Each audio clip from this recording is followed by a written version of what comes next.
Excited to be able to see this film at the Melbourne Documentary Film Festival. So I was wondering if we could start off by asking Oscar. Oscar, tell us a little bit about this film. What can people expect to see when they head along to check out A Life on the Farm?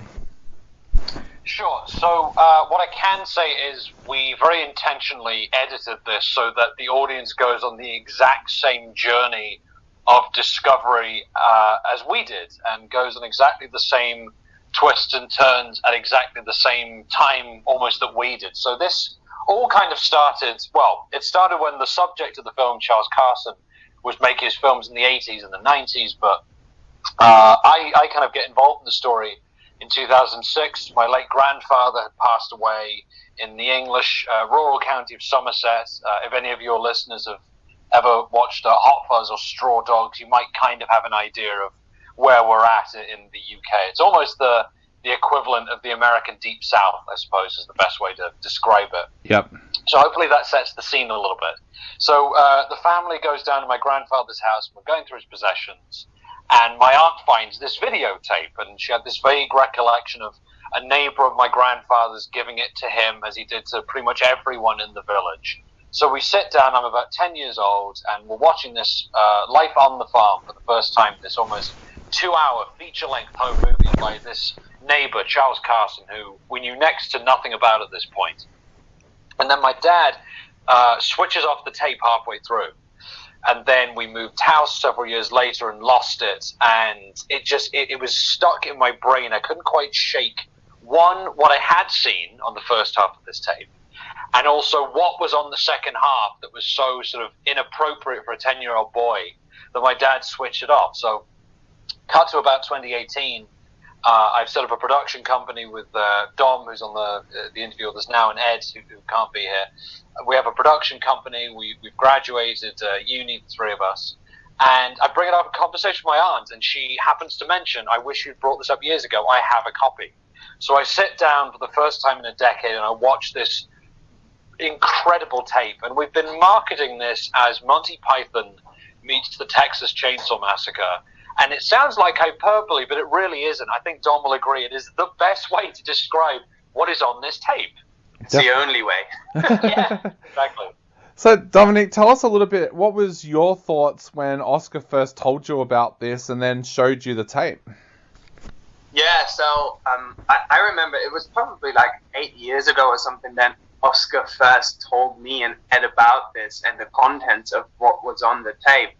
And I didn't believe him when he told me. I just thought he was making it up or exaggerating it. But then when he finally found it, or when his aunt found it again, and he sat me down and showed me the tape, I like my jaw dropped, and I sat there almost in disbelief. I was like, yeah, that's crazy. And I kind of said to Oscar afterwards that is something the world needs to see. And I guess that's kind of how our journey of making this documentary started. So, Oscar, tell us a little bit about that journey starting then. Did you go and try and find out more about George, but also find out if there were other films out there as well? Well, yeah, the moment that we watched Charles's stuff, we just sat around and we're like, well, what do we do? Is this the kind of thing where we take this tape and we try and take it on the road? We didn't know anything about this man at this point. And, we had all come from a background of more scripted, more narrative stuff. That is what we wanted to do as a company initially. And I love documentaries. I just felt that you have to have a very specific skill set for that, which I kind of lacked, as did the other two. But we just kind of fell into this because this story fell into our lap and it had to get out there. So naturally, we go and find out more. We were fortunate in that I had a lot of connections to the local community because of both my grandfather and my late grandmother. She was the district nurse, and she actually looked after members of Charles's family for several years. They kind of moved there, a little bit later in Charles's life when he was kind of at his peak of filmmaking, I suppose. And as I said, we found out more twists and turns in his life. That this started life as a short film, and it eventually got to the point where we just realized that this had to be a feature. There was too much story here, even if we tried to be very, very brutal with the edit. And this is quite a short film. This is an hour and 15 minutes. This man had just the most remarkable life story to tell beyond the kind of initial shock reaction you get at watching his videotapes. Yeah. And I guess to add to that as well, Oscar, about like discovering more of his stuff. So there's obviously a part where we were absolutely blown away that we found more of his films that he made later on. And actually, when we were interviewing his cousin, who's also in the documentary, he told us at the end of it, we had already wrapped shooting and everything. He said to us, I wish you would have come here 2 years ago, because I had about 200 of Charlie's tapes, and when we moved house, I threw them all out. So... Oh, wow. It upsets me every time he tells that anecdote, because what we're hoping is that when people, especially back at home in the UK, get to watch this, maybe someone will come out of the woodwork and they happen to have some tapes, because it's just a crying shame if this is all that exists of his work now. Yeah, I was going to say, is there a chance that somebody found those 200 tapes? Because you hear stories all the time of people picking up tapes out of hard rubbish and things like that, and we've uncovered some great musical finds over the years that way. Do you think there's a possibility that somebody did find those 200 tapes? I am absolutely praying that's the case. And it's funny you mention about finding music. So someone who we sort of were introduced to, who isn't in the documentary, but he knew Charles, and apparently, and this isn't in the documentary because we couldn't find it, he produced mixtapes as well. So we were sort of on the phone back and forth for weeks trying to chase up this guy and remind him, have you been to that shed yet where you think that one of these tapes is? And he kept telling us, oh, the lock's rusted over, I'll have to go back after work and try and, smash the locker and pick it. And that just became a bit of a loose end. So he was into mixtapes as well as doing these sort of 2-hour-long custom edits. He would make custom edits of the same home movie he had made and insert footage he had shot of different individuals in the village. And, whether you're someone who's a lot older like he was, or you're in the film industry in the UK in the 80s and 90s, working with all these videotapes and these cassettes, it's not easy to self-teach yourself this stuff. So the more we found out about Charles, he wasn't just some oddball with a camera. He was an artist and he was a filmmaker and took this very, very seriously. Definitely. Dominik, what was the most interesting thing that you found out about Charles? Well, I think the most interesting thing is, I don't want to spoil anything, I don't want to give anything away, because it is one of the big moments in the documentary for those people who still want to see it.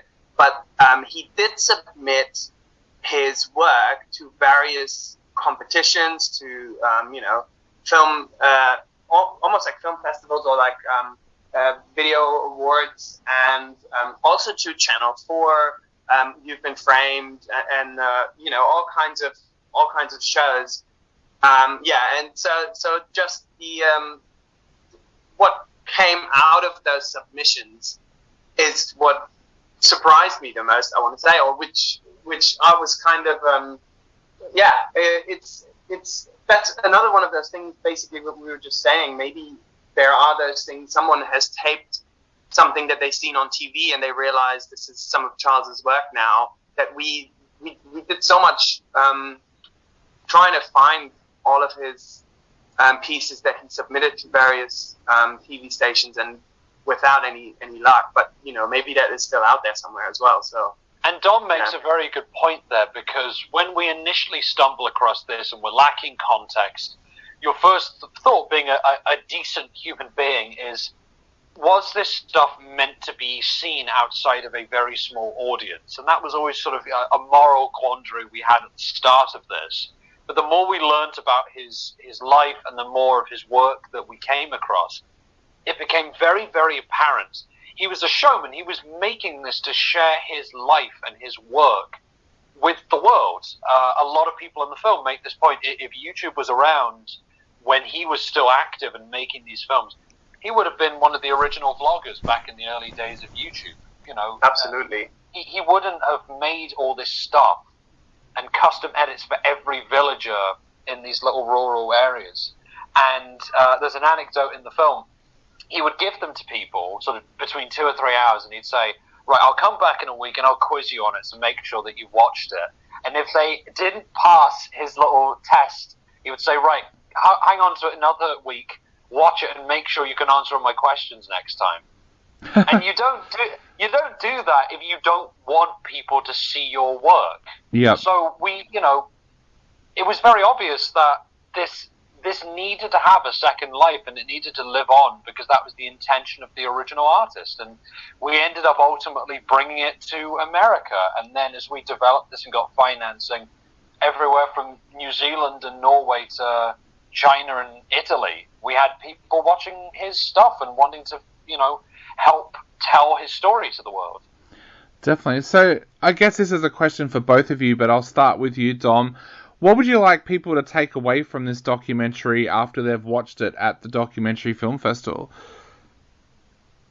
I think for me, I want people to have the same, I want to say, emotional journey as I did when making this documentary and when discovering all of this. So initially, you look at Charles's work and you're kind of laughing at it in a way, because some of it isn't pulled off particularly well. But then the more you see of it and the more you understand what he's doing and how he's doing also, the way, like I said, back in the 90s with that with VCRs, like editing with multiple VCRs and all that stuff, it wasn't easy.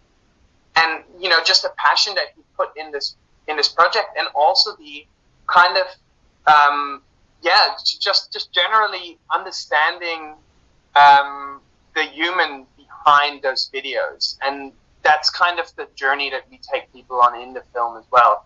And if people find, or if people see it that way, then I think the documentary is a success. So yeah. Definitely. And Oscar, what would you like people to take away from the film? Yeah, I would really hope that there's 3 key things that people take away from the film. One of them, Dom just touched on there, that, as someone in the documentary says, there's a Charles Carson in every little village in the world, and, on initial first impression, you might cross the road to avoid them. But you're missing out on a remarkable story, this story that we've uncovered and we're sharing with audiences, to give those kind of people the time of day, or you might miss out on some remarkable life lessons from a life well lived, like Charles.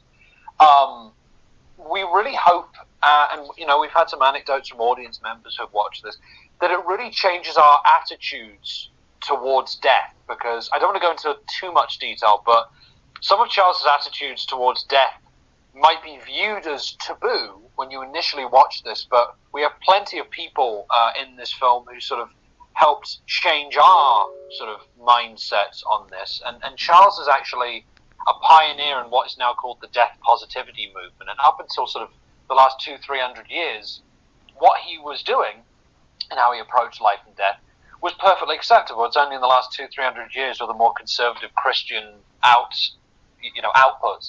that, we've really kind of seen these things as taboo. And then the final thing, and this was very sort of close to my heart, I'm a Somerset boy. I know farmers. I grew up in a slightly more rural area during my childhood. And it's the thing of rural mental health. And we have a psychologist who specializes in rural mental health, because this was very important. People like Charles, they care for their families and they have the pressure of running the family farm. And they're in isolation. And, these are the people who grow our food. Yeah. And I think we really just take that for granted. So I'm just hoping that, people will look at someone like him or any farmer and just, have a change of heart, essentially, about how you see people like Charles.